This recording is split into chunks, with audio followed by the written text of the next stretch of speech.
हरगुन जी, ये वाली जो बुक है ना कैवल्य धाम वालों की योगाभ्यासों की अध्यापन विधियाँ, अगर ये आपको इंग्लिश वर्जन में भी मिल जाएगी तो ये दोनों में आती है, हिंदी इंग्लिश दोनों में, तो ये वाली लीजिएगा आप, ठीक है? Okay ma'am. हाँ जी।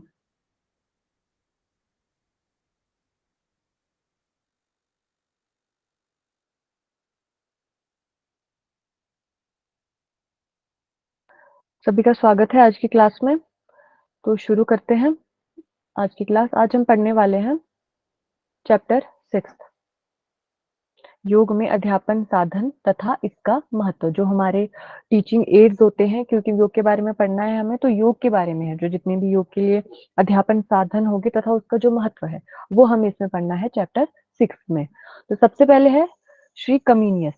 इन्होंने एक स्टेटमेंट दिया है और क्या कहते हैं कि सभी अध्ययनों की नींव इंद्रियों संवेदी वस्तुओं को स्पष्टता प्रस्तुत करने में निहित है, जिससे कि उन्हें आसानी से मूल्यांकित किया जा सके। उपयुक्त विषय को समझने तथा सीखने के लिए साधन प्रभावशाली तरीके प्रारंभक तथा अभिप्रेरक है। ये बस इन्होंने एक स्टेटमेंट बताया है, इसको आप पढ़ लीजिएगा, इसमें समझाने वाला कुछ नहीं है। क्या पता ये स्टेटमेंट दिया जाए और पूछे कि किनके द्वारा दिया गया है, तो इसको एक बार पढ़ लेना और इनका नाम याद रखना। श्री कमीनियस जी ने ये बताया है। तो फिर इसमें बोलते हैं कि साधनों के विभिन्न प्रकार कौन से विभिन्न प्रकार है। अध्यापक को अधिकतम संभावित चैनलों जैसे मोटर तथा ज्ञानेंद्रियों का प्रयोग करना चाहिए, जिसके द्वारा छात्र उपयुक्त विषय को उसकी कौशलता के साथ समझ सके। ये उड्डयन है। उड्डयन है, नौली है, अग्निसार है। उड्डयन, नौली, अग्निसार जैसे अभ्यासों को बेहतर समझने के लिए स्पर्श रूप को प्रयुक्त करना चाहिए। आपको सभी को पता है उड्डयन बंद है, नौली क्रिया है, अग्निसार भी। तो ये सारी जो चीजें हैं, जो इस प्रकार के जो अभ्यास होते हैं, उनको अगर हमें अच्छी तरह से समझाना है या समझना है तो हम स्पर्श का उपयोग कर सकते हैं। ठीक। फिर है इस रूपात्मकता को अंधे व्यक्तियों के लिए प्रयोग किया जा सकता है। जो व्यक्ति देख नहीं सकते हैं, तो इस चीज को हम जो स्पर्श वाला है, ये हम उन व्यक्तियों के लिए इस्तेमाल कर सकते हैं जो व्यक्ति देख नहीं सकते हैं। स्पर्श के द्वारा उनको समझ आएगा। फिर यौगिक अभ्यास के विभिन्न मानकों को अंधे व्यक्तियों के लिए भी प्रयोग किया जा सकता है। कि जितने भी हमारे यौगिक अभ्यास है वो ऐसा नहीं है कि बस जो देख सकते हैं उन्हीं के लिए है, जो व्यक्ति नहीं भी देख सकते हैं ये अभ्यास उनके लिए भी है। तो कैसे कैसे प्रयोग करना है ये बताया है कि सभी संभावित चैनलों द्वारा प्रयोग करना है। सबसे पहले है कान, जैसे ग्रामोफोन और रेडियो, क्योंकि ये सारे सुनने वाले हैं। रेडियो से भी हम सुनते हैं, ग्रामोफोन के जरिए भी हम सुनते हैं, तो ये हमारे कर्णेंद्रिय के लिए हो गया। अगला है आंख के लिए। आंख के लिए देखने वाले ही होंगे। सिनेमा हो गया, ब्लैक बोर्ड हो गया, बुलेटिन बोर्ड होगा, ये बुलेटिन बोर्ड, मानचित्र हो गया, चार्ट हो गया, आरेख हो गया। फिर दोनों चीजों के लिए, आंख और कान दोनों के लिए, जैसे चलचित्र हो गया या दूरदर्शन। चलचित्र हमारे मूवी को बोलते हैं, ठीक है। गतिविधि जैसे शैक्षणिक दौरा तथा यात्रा। ये पहला तो हमने देखा कि कान के लिए हो गया, जो सुन के हम कर सकते हैं। फिर दूसरा आंखों के लिए, जो हमें देख के सीखना है। तीसरा है दोनों चीजें जिसमें इस्तेमाल हो रही है, हमारी आंखें भी, हम देख भी रहे हैं और सुन भी रहे हैं। फिर कैसे सीख सकते हैं। फिर है गतिविधियों के द्वारा। इसके लिए हम कोई शैक्षणिक दौरा कर सकते हैं या यात्रा कर सकते हैं। बच्चों को होते हैं ना एजुकेशनल टूर्स करवाए जाते हैं, उसके जरिए भी वो सीखते हैं। तो वो सारी चीजें भी हमारे अध्यापन साधनों में ही आती है। अन्य तरीकों में क्या आ जाएगा, समाचार पत्र आ जाएगा, किताबें आ जाएगी, या यौगिक ड्रामा आ जाएगा कि हम ड्रामा के जरिए भी बच्चों को सिखा सकते हैं। समाचार पत्र के जरिए तो आप सभी को पता है, और पुस्तकों के जरिए भी जो हम सीखते हैं ये आप सभी जानते हैं, ठीक है। फिर है अगला सभी संभावित चित्रों का प्रयोग। यह विदित तथ्य है कि अच्छा चित्र हजार शब्दों के सदृश होता है। कि जो एक अच्छा चित्र होता है वह हजार शब्दों के सदृश होता है, मतलब समान होता है। कि अगर हम कोई चीज शब्दों के माध्यम से बच्चों को समझा रहे हैं, लेकिन अगर हम वही चीज एक चित्र के माध्यम से समझाएं, तो वो उनको जल्दी समझ आएगी। उतने शब्दों का इस्तेमाल करना मतलब जरूरी नहीं होगा कि वो जो चीज उस चित्र को देख के ही समझ आएंगे। तो इसमें यही कहते हैं कि जो एक अच्छा चित्र है वो हजार शब्दों के समान है या सदृश है। योग अध्ययन इसके लिए अपवाद नहीं है। कि इसमें अपवाद का मतलब होता है एक्सेप्शन नहीं है। जो योग अध्ययन है इसके लिए एक्सेप्शन नहीं है। योग में भी हम चित्रों के माध्यम से करवा सकते हैं बच्चों को। इन चित्रों को बहुत अधिक समय तक लटका कर रखें तथा अध्यापक छात्रों को बहुत आसानी से इनके विस्तृत वर्णन को समझा सकते हैं। कि जो हमारे चित्र होंगे योगाभ्यास से संबंधित, उनको काफ़ी समय तक क्लासरूम में या कक्षा में या जो भी हमारा योगा हॉल होगा, वहाँ पे हम उस चीज़ को रख सकते हैं। ताकि क्या कर सकते हैं कि बच्चे इस चीज़ को समझ सकें और अध्यापक चित्रों के ज़रिए भी अपने जो स्टूडेंट्स हैं उनको करवा सकें। तो ये चित्रों के लिए बताया गया है कि हम चित्रों के माध्यम से किस प्रकार से बच्चों को पढ़ा सकते हैं। फिर है लाभ बताते हैं कि अध्यापन साधनों के क्या-क्या लाभ बताए गए हैं। क्योंकि उनके लाभ तो हो गए, अगर हम कुछ जैसा हमारा ट्रेडिशनल तरीका है, उसके अलावा कुछ तरीकों से करवा रहे हैं, कुछ नई चीज़ें लेके आ रहे हैं, तो उसके लाभ बताते हैं। पहले है प्रत्यक्षता, सीखने वाला पाठ को शीघ्रता तथा प्रभावपूर्ण ढंग से सीख जाता है ना? कि अगर हमें कोई चैप्टर करवाना है, कोई बात उनको सिखानी है, तो वो जो हमारे टीचिंग एड्स होंगे, उनके ज़रिए बहुत जल्दी सीखेगा और प्रभावपूर्ण तरीके से, जल्दी तो सीख रहा है, लेकिन वो चीज़ उसको अच्छे से समझ भी आ रही है। तो ये मतलब है इसका। यह अध्यापक को पाठ सिखाने में छात्रों को अभिप्रेरित या उत्प्रेरित करने में सहायता करते हैं। कि एक प्रकार का अगर हम समझे कि अगर हमें वीडियो के माध्यम से कोई योगाभ्यास सिखाना है, मान लो बच्चों को हमें नॉली क्रिया वीडियो के माध्यम से समझानी है, तो ये टीचर के लिए भी ईज़ी होगी बजाय उसके कि वो पढ़ के उस चीज़ की विधि बता रहे हैं। हालाँकि पढ़ के भी समझ आता है, लेकिन अगर प्रभावपूर्ण तरीके से, बहुत अच्छे तरीके से समझाना है, तो हम वीडियो के ज़रिए पढ़ा रहे हैं, तो इससे टीचर्स के लिए भी आसानी हो रही है और बच्चों को भी उससे प्रेरणा मिल रही है कि बहुत अच्छे से वो कम समय में सीख रहे हैं। यह छात्रों को व्यस्त रखता है तथा वे सोचना शुरू करते हैं, क्योंकि जो टीचिंग एड्स होते हैं वो होती भी इसलिए है, एक रीज़न ये भी होता है ताकि बच्चों का इंटरेस्ट बना रहे क्लास में, उनका पूरा ध्यान हो। तो ये सारी चीज़ें बच्चों को व्यस्त रखती हैं क्लास में तथा वे उन चीज़ों के बारे में सोचना शुरू करते हैं जो उनमें उन चीज़ों के माध्यम से बच्चों को समझाया जा रहा है या पढ़ाया जा रहा है। इस माध्यम से प्रदान किया गया ज्ञान अपने प्रभाव के कारण लंबे समय तक विद्यमान रहता है। क्योंकि जो चीज़ें हम अपनी ज़्यादा, क्योंकि हमने इसमें पहले भी पढ़ा है, जितनी ज़्यादा ज्ञानेंद्रियों का हम इस्तेमाल करेंगे सीखते समय, उतने ज़्यादा लंबे समय तक हमें वो याद रहता है। तो अगर हम बहुत सारी चीज़ों का उपयोग करें, हमारी आँख हम देख भी रहे हैं, कानों से सुन भी रहे हैं, तो क्या होगा कि उसका प्रभाव हमारे बहुत लंबे समय तक रहेगा। वो चीज़ हमें काफ़ी लंबे समय तक याद रहेगी। प्रदर्शन तथा विभिन्न साधनों के कारण उपयुक्त विषय को छात्रों के लिए अधिक स्पष्ट किया जाता है। अगर हम प्रदर्शन करते हैं या कुछ अन्य साधनों का उपयोग करते हैं पढ़ाई में, तो इससे क्या होता है, जो विषय होता है वो छात्रों को बहुत ज़्यादा स्पष्ट हो जाता है। पाठ का वांछित उद्देश्य तुरंत पूर्ण हो जाता है। वांछित उद्देश्य मतलब क्या? कोई हमने ऑब्जेक्टिव सेट किया होता है ना क्लास में जाने से पहले, कि जैसे मैं आज मान लो ये ऑब्जेक्टिव सेट करके आई हूँ कि मुझे ये वाला चैप्टर कंप्लीट करना है। तो अगर उस चीज़ के लिए हम अभी तो पीपीटी का इस्तेमाल कर रहे हैं क्योंकि ऑनलाइन माध्यम से हम लोग पढ़ रहे हैं। तो इस माध्यम से आप समझोगे तो जो हमारी ऑब्जेक्टिव होंगे वो बिल्कुल पूरा हो जाएगा कि देखो मैंने ये वाला चैप्टर करवाना था, मैंने करवाया और आपने भी उसको सीखा, आपको भी वो समझ आया। फिर है छात्र सर्वोत्तम निर्णायक होते हैं कि साधन प्रभावशाली है या नहीं। कि छात्रों को पढ़ाना तो हमें छात्रों को है। अगर मान लो हमें ये तरीका अच्छा लग रहा है टीचर होने के नाते कि इस तरीके से हम करवाते हैं, लेकिन छात्रों को वो साधन प्रभावशाली नहीं लग रहा, तो ये सारी चीज़ें छात्रों के माध्यम से हमें पता चलेगी कि इस वाले हम शैक्षणिक जो हमारा टूल है, इस माध्यम से उनको समझ आया कि नहीं आया। इस चीज़ के निर्णायक छात्र ही होंगे। अतः योग शिक्षक को साधन तैयार करने के मूलभूत सिद्धांतों का पता होना चाहिए। जितनी जो भी हमें साधन का इस्तेमाल करना है कक्षा में, उन सभी के बारे में एक जो अध्यापक है उसको पूरी जानकारी होनी चाहिए।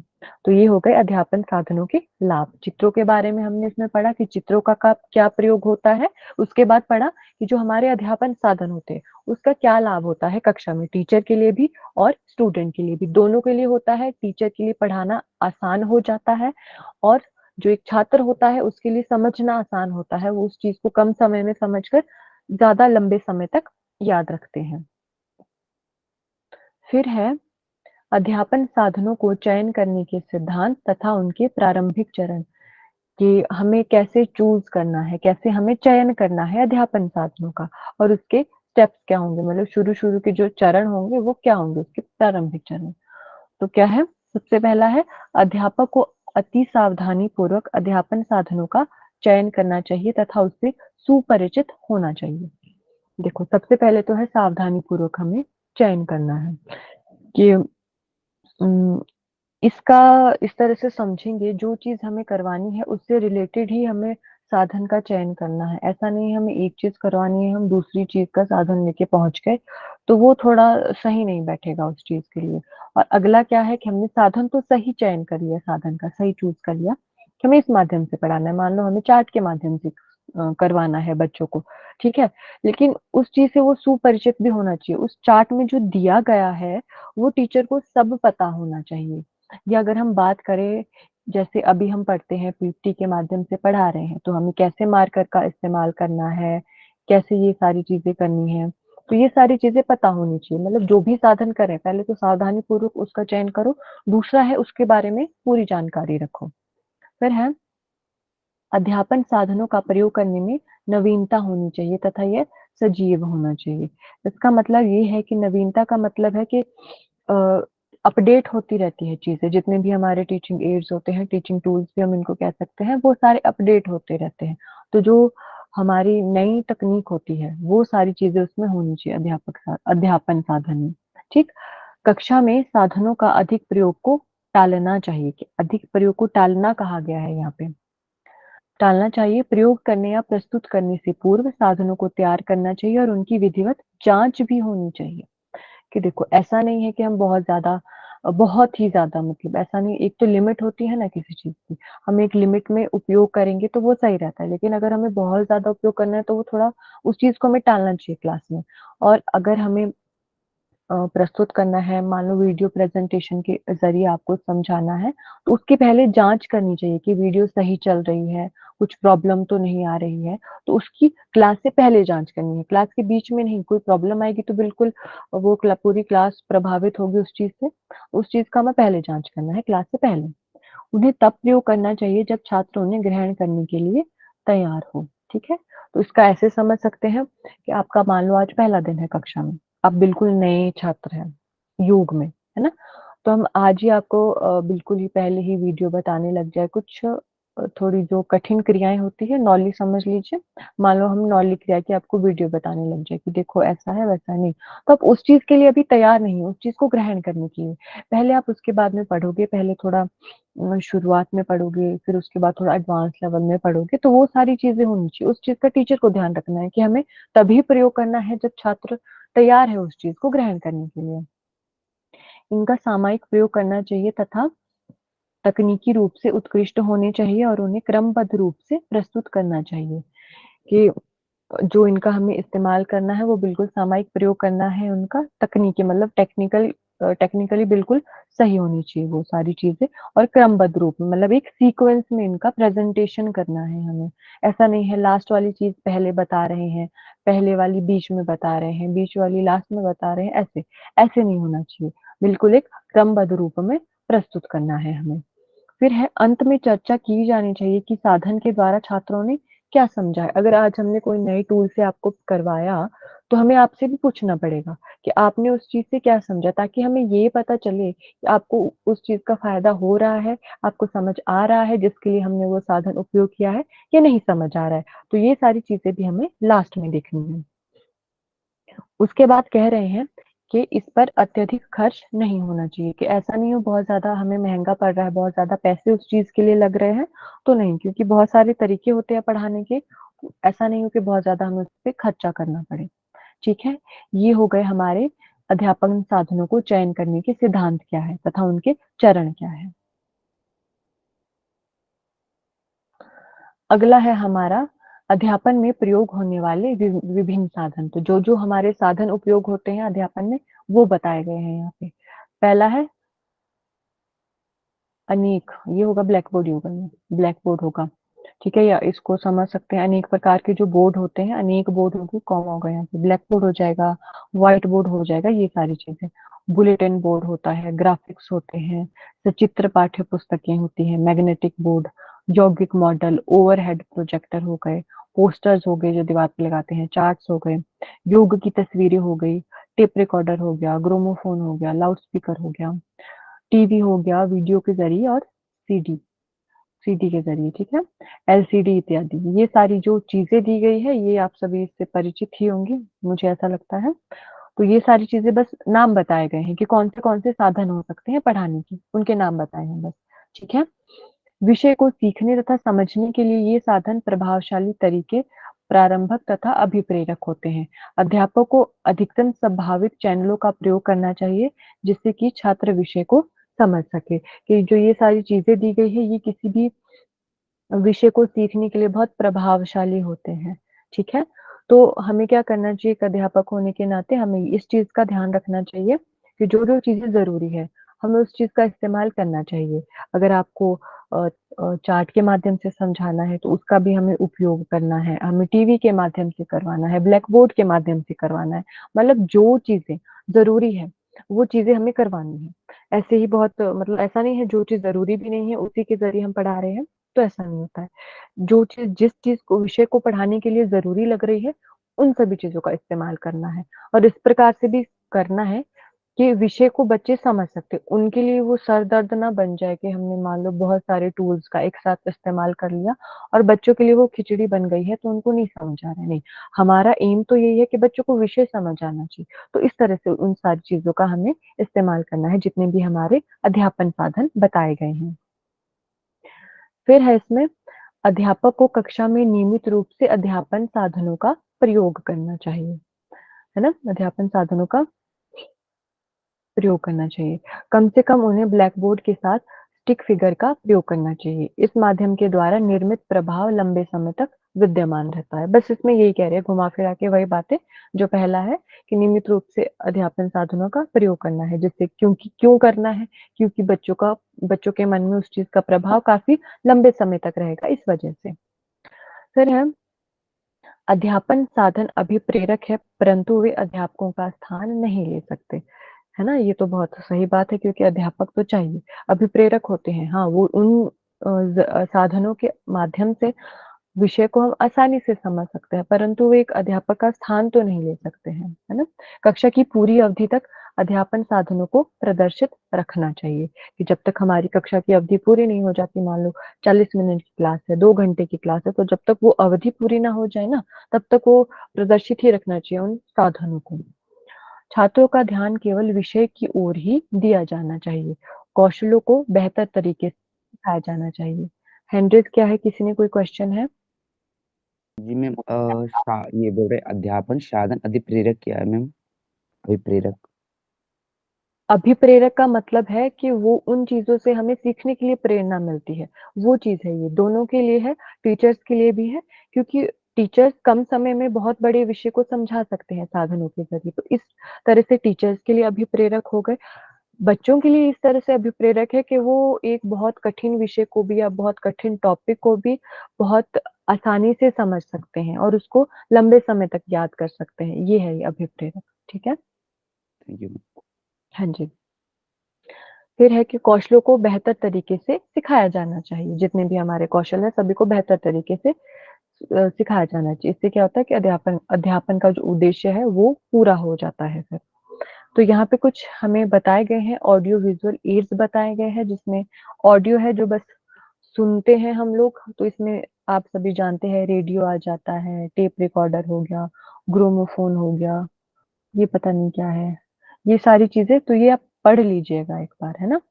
बाकी इसमें कुछ ऐसा नहीं है कि इससे, क्योंकि ऐसी ऐसे जो क्वेश्चंस होते हैं वो तो टीचिंग एप्टीट्यूड में ही आते हैं, कोई हमें स्टेटमेंट दे देते हैं या किसी टीचिंग एड्स का नाम दे देते हैं तो उस टाइप के आते हैं, इसमें ऐसे नहीं आएंगे, इसमें ऐसे क्वेश्चन नहीं आएंगे, बस ये आपको समझने के लिए है, ये एक बार आपको पढ़ना है कि क्या क्या चीजें इसमें दी गई है, ठीक है।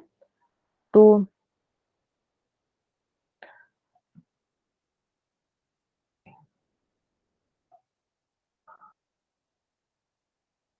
ये हम कल स्टार्ट करेंगे, एक बार मैं आपको बता देती हूँ जो आज हमने पढ़ा।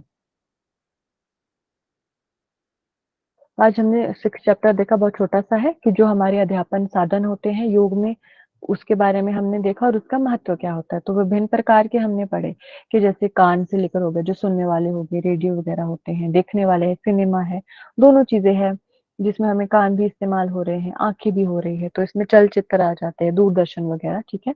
गतिविधियों के द्वारा सीख सकते हैं, कोई हम शैक्षणिक दौरा करवा सकते हैं, यात्राएं करवा सकते हैं। अन्य तरीके सभी को पता है, बहुत कॉमन है, समाचार पत्र, किताबें, यौगिक, ड्रामा, ठीक। फिर हमने चित्रों के बारे में पढ़ा कि जो एक अच्छा चित्र होता है वो 1000 शब्दों के सदृश होता है, मतलब 1000 शब्दों के समान होता है एक अच्छा चित्र। फिर देखा था कि इनके लाभ क्या क्या, सीखने वाला होता है, प्रभावपूर्ण ढंग से सीख सकता है। दोनों ये अभिप्रेरित करने में सहायक होते हैं, दोनों के लिए ही, छात्रों के लिए भी और अध्यापकों के लिए भी। छात्रों को व्यस्त रखते हैं जो हमारे साधन होते हैं, और इसके द्वारा जो ज्ञान दिया जाता है वो काफी लंबे समय तक विद्यमान रहता है बच्चों के दिमाग में। तथा फिर क्या होता है कि अगर हम प्रदर्शन विधि का उपयोग कर रहे हैं या अन्य विधियों का भी उपयोग कर रहे हैं, तो ये क्या होता है कि छात्रों को जो विषय होता है वो बहुत ज्यादा स्पष्ट हो जाता है। फिर अगर विषय स्पष्ट हो गया तो जो हमारा उद्देश्य है वो पूर्ण हो जाता है। फिर छात्र ही इस चीज का निर्णय करते हैं कि जिन टीचिंग एड्स का इस्तेमाल किया गया है वो प्रभावशाली थी या नहीं, उनको वो विषय समझ आया या वो टॉपिक समझ आया या नहीं, और टीचर्स को मूलभूत सिद्धांतों का पता होना चाहिए। फिर था, फिर आगे सिद्धांत बता दी कि किन सिद्धांत तो बताया कि पता होना चाहिए, तो सिद्धांतों के बारे में भी बताएंगे कि वो कौन से। तो इसमें यही था कि सावधानी पूर्वक हमें चयन करना है तथा उससे टीचर सुपरिचित होने चाहिए। नवीनता उसमें होनी चाहिए कि अगर कुछ उसमें अपडेट हुआ है तो ऐसा नहीं है पुराने समय के तरीके से ही बता रहे, कुछ अगर उसमें अपडेट हुआ है तो आप उस तरीके से उस चीज को बताना है। बहुत ज्यादा इस्तेमाल भी नहीं करना है उसका, और विधिवत जांच करनी है इस्तेमाल करने से पहले।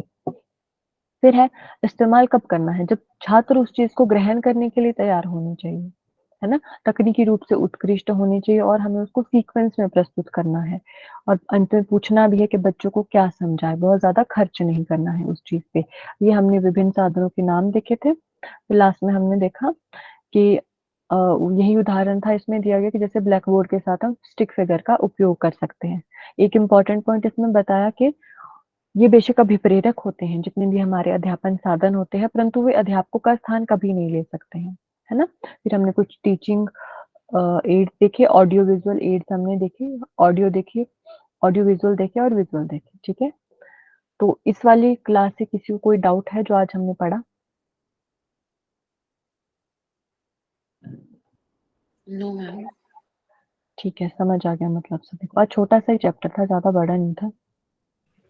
मैम इसमें एक वर्ड यूज किया गया है कि अध्यापन साधनों का प्रयोग करने में नवीनता होनी चाहिए तथा सजीव होना चाहिए। तो सजीव से यहाँ पे क्या हम अर्थ लेंगे?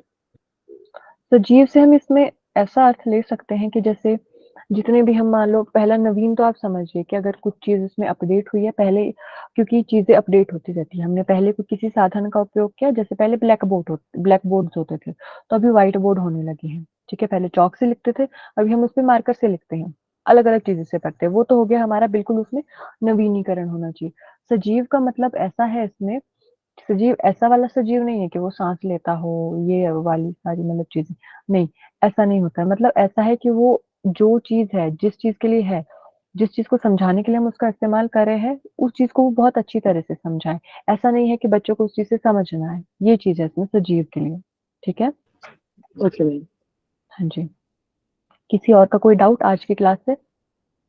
एक में जो अध्यापन साधनों की विधि हम बता रहे थे, प्रत्यक्ष सीखने वाला पाठ को शीघ्रता तथा प्रभावपूर्ण ढंग से सूख जाता है, मतलब सूख जाता है, ये नहीं समझ में क्या वर्ड है लास्ट में। सीख जाते हैं। सीख था ओके। वो, सूख नहीं था, हाँ जी। क्योंकि प्रत्यक्ष का मतलब यही है। प्रत्यक्ष क्या होता है? प्रत्यक्ष होता है ना जो हमारी आंखों के सामने होता है। अगर हम कोई क्रिया बच्चों को करके बता रहे हैं, मान लो हमें नौली करवानी है बच्चों को या धोती करवानी है, तो वो चीज हम प्रत्यक्ष रूप से उनको करवा रहे हैं, तो बहुत आसानी से उस चीज को सीखता है। वो गलती से सोख हो गया था, वो सीख होना वहां पे, ठीक है। कोई और ओके। क्वेश्चन? स्मिता जी, क्या भेजा है आपने? मैम कुछ समसामयिक प्रयोग का मतलब क्या है मैम? कौन सा, क्या बोला आपने? समसामयिक प्रयोग करना तकनीकी रूप से तो ये समसामयिक का मतलब क्या होगा मैम? समसामयिक का इंग्लिश में किसी को पता है? क्योंकि मुझे पता नहीं है इंग्लिश में क्या कहते हैं समसामयिक को। समसामयिक को इंग्लिश में करंट बोलते हैं, करंट अफेयर बोलते हैं ना समसामयिक। अच्छा, ठीक है, मतलब जो वही करंट का मतलब हो गया जो आजकल चल रहा है, आजकल के माहौल में जो चीजें चल रही है, उन तकनीकों का इस्तेमाल करना है। ठीक है, thank you Neelu ji.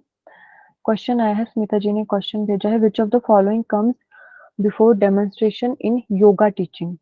Discussion, explanation, evaluation, recreation. अच्छा, तो हमने क्या करना है डेमोन्स्ट्रेशन देने से पहले? इवेल्युएशन तो नहीं करेंगे, इवेल्युएशन तो लास्ट में आता है, ये तो हो गया। मुझे लगता है इसका बी होना चाहिए आंसर। बाकी लोग बताइए, बोलिए मुझे भी सब। यही फील होगा हाँ कि एक्सप्लेन करना चाहिए कि हम बताने क्या वाले हैं।